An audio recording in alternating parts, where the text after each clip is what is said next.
Jangan lupa like, komen, dan subscribe channel YouTube TVRI Bengkulu dan nyalakan lonceng notifikasinya.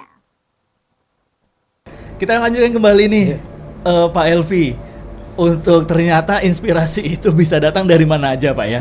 Dari hal-hal tidak terduga. Dan bahkan pada saat ibadah pun juga tahu-tahu dapat inspirasi. Nah, kalau untuk Pak Elvi sendiri sejauh ini, Pak, sudah berapa banyak buku yang sudah diterbitkan, Pak?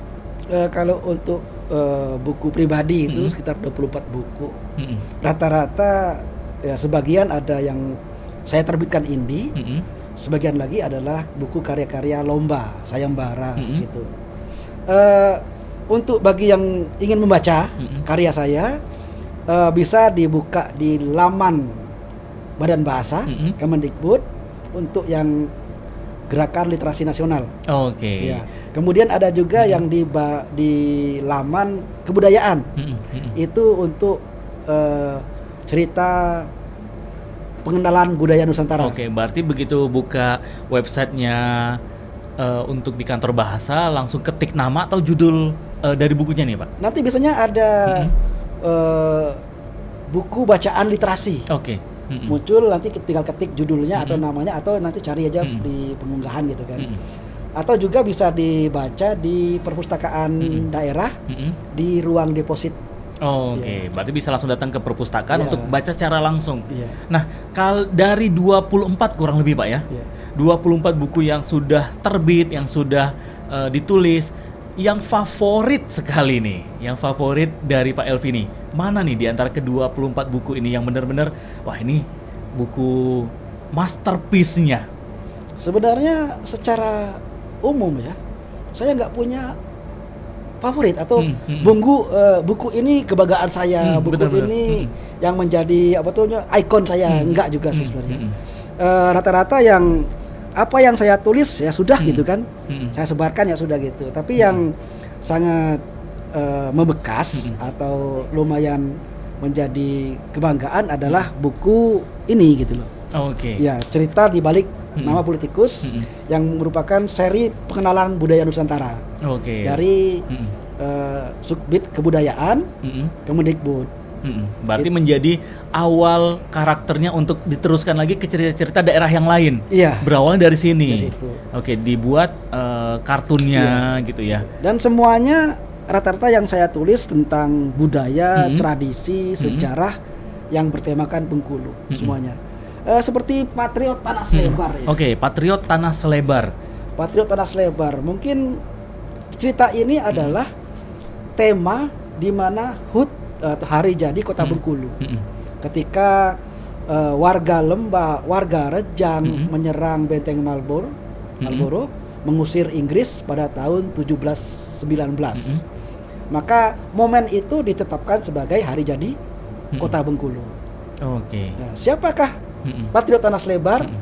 Yaitu Pangeran Natadirja. Kan nggak tahu anak-anak kalau benar, taunya cuman rumah kamu di mana, di Jalan Natadirja gitu. Siapa itu nggak tahu gitu. Ya, gitu kan. Karena gini, waktu saya mengisi materi gitu kan, adik-adik tahu jalan Dipati Payung Negara? Di Pekerdewa kan? Siapa Dipati Payung Negara? Nggak ada yang tahu. Dipati Payung Negara itu bapaknya Pangeran Natadirja.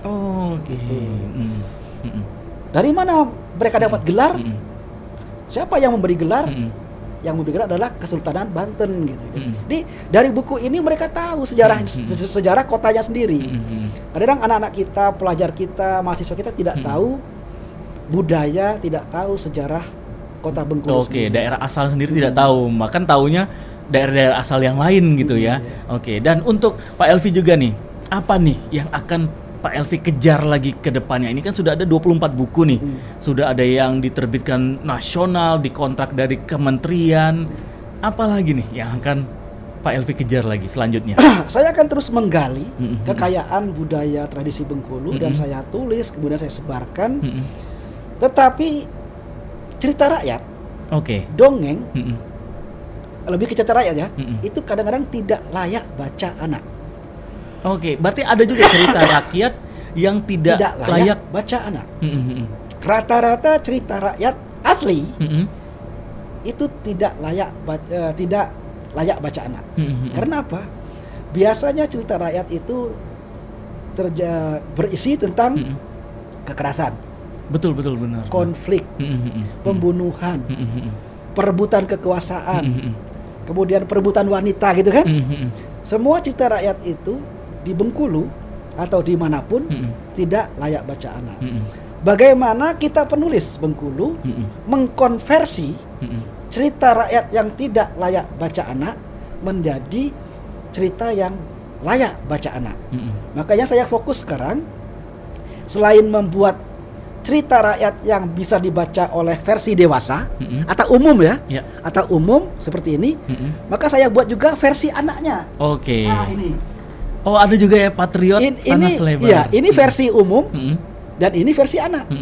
Yang layak baca anak, yang lebih kepada penguatan karakter, nilai-nilai budaya dan nilai-nilai pemberani gitu, patriotisme, mengurangi adegan kekerasan, tembak menembak gitu, ya, bunuh membunuh gitu kan.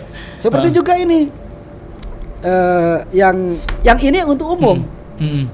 Ada ya, yang itu yang ini ya. Yang itu versi anak-anak. Singaran Pati Raja Sungai Sama Hitam. versi anak-anak. Oke. Jadi setiap saya membuat cerita rakyat atau dongeng, saya akan membuat versi anak-anaknya. Gitu. Oke. Jadi biar anak-anak juga bisa membaca yang benar-benar untuk mereka. Untuk gitu. mereka. Jadi jangan ada bacaan yang berisi tentang pornografi. Betul. Atau agak vulgar lah gitu kan. Karena kan vulgar kan. Putrinya cantik, mandi, kulitnya itu di danau, kemudian pangeran mengintip, ada kan gitu kan? Iya, benar.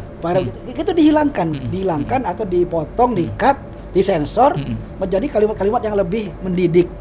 Dilebihkan kepada penguatan karakter, problem solving, bagaimana memecahkan masalah gitu. Jadi anak-anak membacanya tidak gimana gitulah. Jadi bagaimana penulis mengakali atau mengkonversi sebuah buku bacaan untuk dewasa atau untuk umum dirubah menjadi versi anak-anak. Oke, mudah-mudahan juga semua penulis kita yang ada di Indonesia ini sepemikiran juga sama seperti Pak Elvi. Jadi ada yang untuk anak-anak, ada yang untuk umum atau untuk orang dewasa. Nah, untuk kedepannya juga lagi nih, untuk Pak Elvi nih, sebagai seorang penulis yang ada di Bengkulu, sudah banyak juga buku yang sudah ditulis.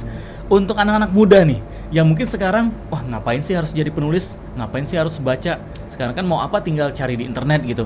Nah, bagaimana nih cara seorang Pak Elvi untuk menimbulkan rasa anak-anak muda sekarang untuk ayo membaca gitu, ayo belajar menulis? Sebenarnya budaya membaca pelajar kita atau mahasiswa kita dibilang rendah enggak juga. Memang mereka membaca buku secara fisik agak kurang, tetapi mereka juga kadang-kadang suka membaca buku digital. Buku yang di-download di internet, yang ada di HP mereka. Tetapi kadang-kadang mereka juga tingkat literasinya bagaimana.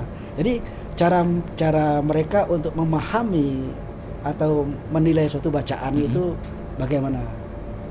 Jadi harapannya kepada yang mempunyai hobi menulis, hobi membaca, ditingkatkan lagi, kemudian manfaatnya luar biasa karena banyak sekali teman-teman kita yang berprestasi di bidang menulis.